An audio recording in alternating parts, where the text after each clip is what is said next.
Hello అండి. నేను morning చెప్పాను కదా అనంత పద్మనాభ స్వామి వ్రతం గురించని.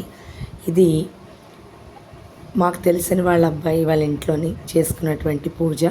ఇందులో చూసారా 2 కలశాలు పెట్టారు.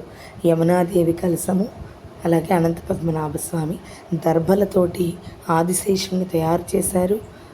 అలాగే చాలా సుందరంగా ఎంతో అందంగా పువ్వులతోటి అలంకరించి అనంత పద్మనాభ స్వామి విగ్రహాన్ని పెట్టి తులసిమాలతోటి దర్భలతోటి ఆదిశేషుణ్ణి చేసి ఆ విగ్రహానికి కిందన కలసను పెట్టి పక్కన ఇది యమునాదేవి కలసము.